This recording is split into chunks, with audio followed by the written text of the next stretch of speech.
Hey, hey, hey! Welcome back to Fluento, Everyday English for Real Life. I'm Anna. And I'm David, and we are so glad you're here today. Okay, David, I want to start with a question, and I want our viewers to really think about this. Go ahead. Imagine this. You show up to work in the morning. You're a plumber, or an electrician, or maybe you work in construction. You're good at your job, really, really good at your job. But then your supervisor walks over and says, "Hey, can you check the pressure on the east line and let me know what you find?" And you understand maybe 50% of what he said. Oh, that feeling. Yeah. You smile and nod, but inside you're thinking, what is the east line? What does he want me to do? And that moment, that frozen, uncomfortable moment, that's exactly why we made today's episode. Because you might be an incredible worker, truly skilled, but if you can't communicate clearly on the job site, things can go wrong. And more than that, it can hold you back from promotions, from respect, from feeling confident every single day. So today, we're covering the real everyday English you need as a trade worker. We're talking construction, plumbing, electrical, general maintenance, any hands-on job. We've got vocabulary, we've got real conversations, we've got mini role plays, and we're going to make it fun. Ready? Let's go. Okay, so let's start at the very beginning of the workday. You arrive at the site. What happens? Right, so the first thing in most trade jobs is something called the morning briefing, or sometimes people say the toolbox talk. Ooh, say that again. Toolbox talk. That's such a specific phrase, right? It is, and if you've never heard it, it might sound a little strange, like, is someone talking to a toolbox? No. A toolbox talk is a short meeting at the start of the shift, usually just 5 to 15 minutes, where the supervisor goes over the plan for the day, any safety issues, and what each person needs to do. Exactly, and knowing that one phrase, toolbox talk, immediately tells people that you know how job sites work. Let's look at some key words you'll hear in that morning meeting. The first word is shift, S-H-I-F-T. A shift is your working period, so you might have the morning shift, maybe 6 a.m. to 2 p.m., or the afternoon shift, or even the night shift. You'll hear things like, your shift starts at 7, or who's on the late shift today? Next, crew. Your crew is your team, the group of workers you work with. So the foreman might say, "Okay, crew, listen up." That means everyone pay attention. I love the word crew. It sounds so strong. Right? Next, site. The work site, or job site, is simply the location where the work is happening. A construction site, a renovation site. You'll hear, "Keep the site clean," or "No one enters the site without a helmet." And one more big one, supervisor or foreman. These are your bosses on the ground. The foreman is usually the person directly in charge of the workers on the site. You report to the foreman. So a good sentence to practice, "I'll check with the foreman and get back to you." Write that one down, everyone. That sentence will save you so many times. It's polite, it buys you a little time, and it shows you know who's in charge. Perfect. Okay, now let's do a quick mini role play. David, you're the foreman. I'm a new worker arriving for my first day. Oh, I love this. Okay, let me get into character. Very convincing. Good morning. You must be the new electrician. Welcome to the team. I'm Tom, the site foreman. Your shift today runs from 7 to 3:30. You'll be working with Marco's crew on the second floor. Any questions? Good morning. Thank you. Yes, just one question. Where do I sign in? Good question. The sign-in sheet is just inside the site office, that blue cabin over there. And make sure you pick up your hard hat and safety vest before you head up. Of course. And who should I report to when I get upstairs? Ask for Marco. He'll show you around. Perfect. Thank you very much. Okay, out of role play now. Let's highlight a few things. Did you notice? Anna asked one question at a time. She didn't overwhelm the foreman with 10 questions. Yes, that's a really important tip. On a busy job site, people don't always have a lot of time. Ask one clear question, wait for the answer, then ask the next one if you need to. And she used of course, which sounds very natural and confident, not just yes, yes, okay. Also, who should I report to? That's a great phrase. Learn it, use it. Okay, so now you're on the site, you're ready to work. But you need to understand instructions and talk about tools and tasks. This is where so many learners get stuck. Because the vocabulary can be very specific. A wrench is not a hammer. A level is not a drill. And if someone hands you a job and you don't understand, you need to ask clearly, without feeling embarrassed. Let's do the vocabulary first, and I want to organize this by the most common things you'll hear. Let's start with common verbs, the action words. These come up every single day. Number 1, to install. To put something in its proper place. Install the new pipe under the sink. We need to install the electrical panel today. Number 2, to fix or to repair. Pretty similar meaning. Can you fix that leak? Or the heater needs to be repaired. Number 3, to check. To look at something carefully to see if it's correct or working. Check the connections before you turn it on. This one comes up constantly. Number 4, to measure. You need to know the size of something. Measure the wall before you cut the drywall. And connected to this, measurements. Numbers like inches, feet, centimeters, millimeters. Oh, and this is important. In the United States and in some other countries, they use feet and inches, not centimeters. So if your foreman says, cut it to 4 feet 6, that means 4 feet and 6 inches. You need to be comfortable with that. If you're not sure about measurements, just ask, sorry, can you give that to me in centimeters? Or can you write that down for me? No shame in asking. None at all. Number 5, to tighten and to loosen. These are opposites. Tighten means to make something more secure. Turn the screw so it doesn't move. Loosen means to make it less tight, so you can remove or adjust something. And remember, righty-tighty, lefty-loosey. Yes, that's actually a real phrase people say. If you turn something to the right, clockwise, it gets tighter. Turn it left, counterclockwise, it gets looser. Okay, now tools. Let's do a quick round of common tool names. I'll say the tool, and David will say a quick sentence using it. Like a little game. Drill, Pass me the drill. I need to put a hole in this wall. wrench, Use the wrench to tighten that bolt. level, Hold on, let me check if this shelf is level, meaning perfectly horizontal, flat, not crooked. tape measure, Can you grab the tape measure? I need to check this distance. wire cutters. Be careful with those wire cutters. Make sure the power is off first. Perfect. Now, a really important skill is asking for the right tool when you don't know its name, because sometimes you just don't know the word. That's okay. You can describe it. You can say things like, "Can I have that long metal thing that you use to tighten bolts?" And people will know what you mean. Or, what do you call that tool that cuts wire? People appreciate it when you try. It's so much better than standing there in silence. Let's do another role play.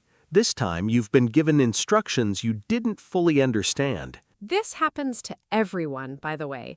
Even native speakers sometimes miss instructions on a loud construction site. Hey, can you go up to the 3rd floor and check the junction box near the east stairwell? The supervisor thinks there might be a loose connection. Sure, no problem. Sorry, just to make sure I understand. The junction box, is that the gray metal box on the wall? Yeah, exactly. The metal box where all the wires meet. Got it. And where exactly is the east stairwell? I'm still learning the layout of this building. No worries. Take the main corridor, turn right at the end, and it's the staircase on your right side. Perfect. And if I find a loose connection, what should I do? Fix it myself or let the supervisor know first? Don't touch anything until you talk to the supervisor. Just report back what you see. Understood. I'll head up there now and come back with a report. Great role play. Did you notice the golden phrase Anna used? Which one? She asked, just to make sure I understand. Oh, yes. That is such a powerful phrase. It doesn't sound like you're confused. It sounds like you're careful, professional, like you take your work seriously. And she also asked, what should I do if... That's an amazing question structure, because it shows you're thinking ahead. Write this down. What should I do if? You can use it everywhere. What should I do if the pressure is too high?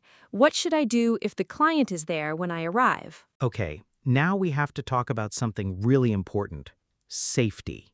This is not just about language. This is about your life and the lives of your coworkers. Safety communication is critical. And in English, safety language has some very specific words and phrases. You need to know them. Let's go through the key vocabulary. First, hazard. A hazard is anything that could cause danger or harm. There's a hazard near the scaffolding. Report any hazards immediately. Next, PPE, personal protective equipment. This is a very common abbreviation in trade work. It refers to things like hard hats, safety vests, steel-toed boots, goggles, gloves. You'll hear, make sure you're wearing your PPE. Then, to report. When something is wrong or dangerous, you report it. If you see a problem, report it to your supervisor right away. And caution versus danger. These are different levels of warning.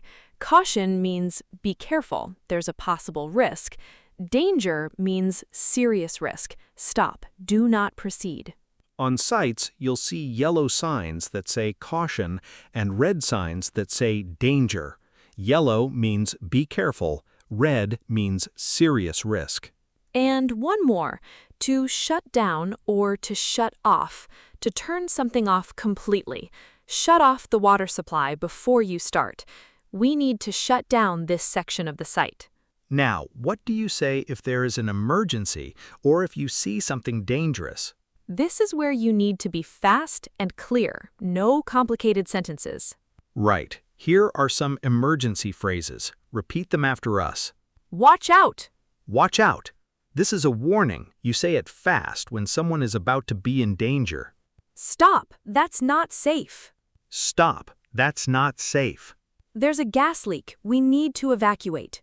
There's a gas leak. We need to evacuate. Call the supervisor now.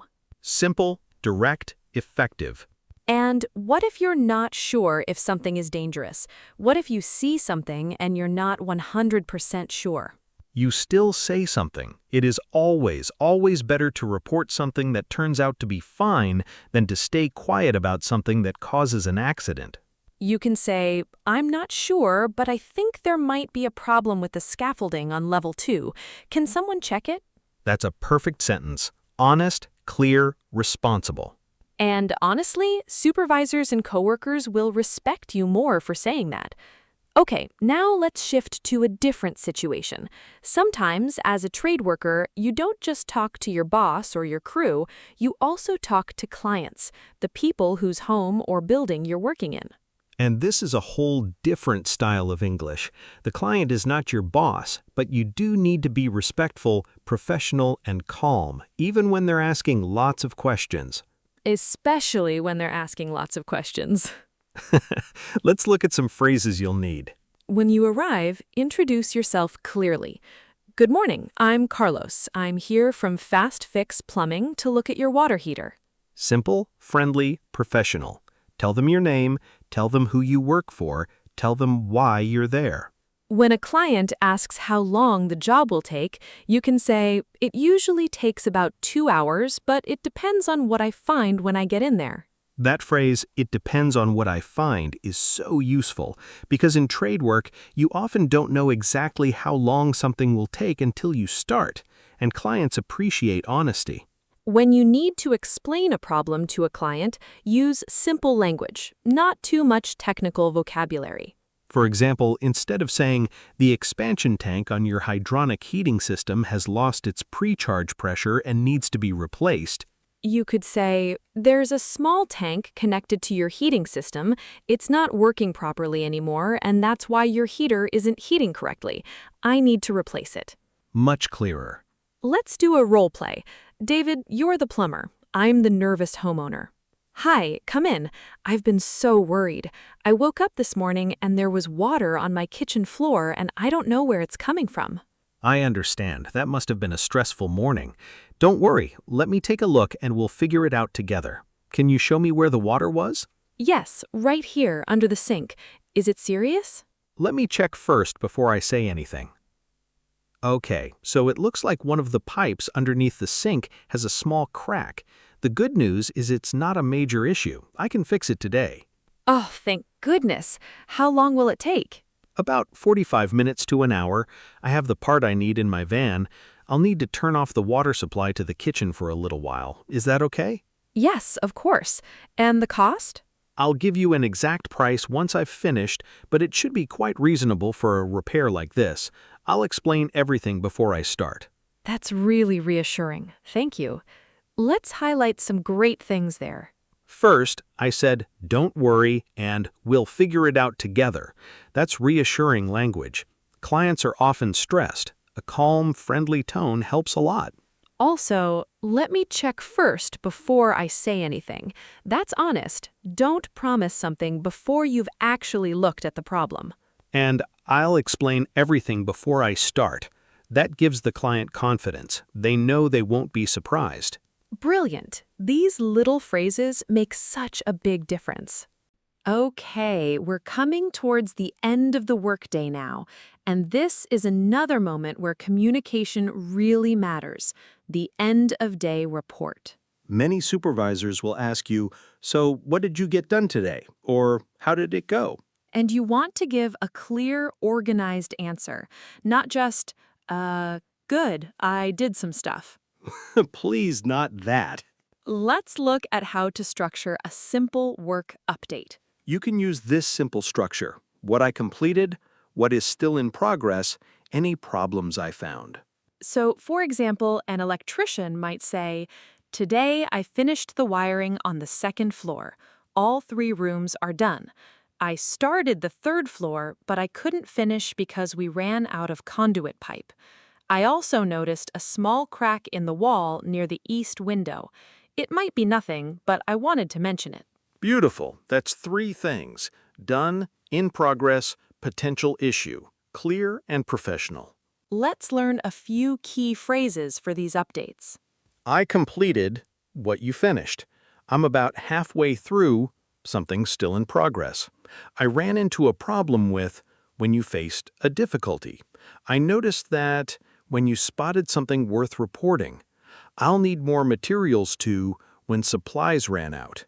Practice those 5 phrases tonight. Seriously, even just say them out loud by yourself. Language builds through repetition. The more you say it, the more natural it feels. Before we get to our final section, I want to take a moment for something really important. Something we don't talk about enough. A lot of English learners in trade jobs feel embarrassed to ask people to repeat themselves, or to say, I don't understand. Can you say that again? Because they think it will make them look less professional, less intelligent. And I want to say to every single person watching right now, that is completely wrong. Completely. Asking someone to clarify, to explain again, is a sign of professionalism. It shows you care about doing the job correctly. Here are 4 phrases you can use confidently. I'm sorry, could you say that again, please? Could you speak a little more slowly? I want to make sure I understand. So just to confirm, you want me to do X and then Y. Is that right? I didn't quite catch that. Could you repeat the last part? Every one of these sounds completely natural. Native speakers use these phrases too. And here's the truth. If you don't ask and do the wrong thing, that costs time and money. But if you ask and then do it right, everyone wins. So please ask every time you need to. Okay, let's do a super fast review. David, I'll ask, you answer. Hit me. What's a toolbox talk? A short safety meeting at the start of the shift. What do you say when you want to confirm instructions? Just to make sure I understand. What's PPE? Personal protective equipment. Your hard hat, vest, gloves, boots. How do you structure an end-of-day update? What I completed, what's still in progress, any problems I found. And what do you say to a worried client? Don't worry, let me take a look and we'll figure it out together. You all passed. Gold stars. Okay, and that's a wrap on today's episode of Fluento, Everyday English for Real Life. I hope this felt useful, practical, like something you can actually take to work with you tomorrow morning. Because that's what Fluento is all about. Not just learning English, but using it in your real life, in your real job. Now here's your challenge for this week, and we really mean it. Try this. Pick just 3 phrases from today's episode, write them in your notebook, or save them on your phone. And then use them at work, at practice, with a friend. It could be, just to make sure I understand, or I'll check with the foreman and get back to you, or let me take a look and we'll figure it out together. Just 3. That's it.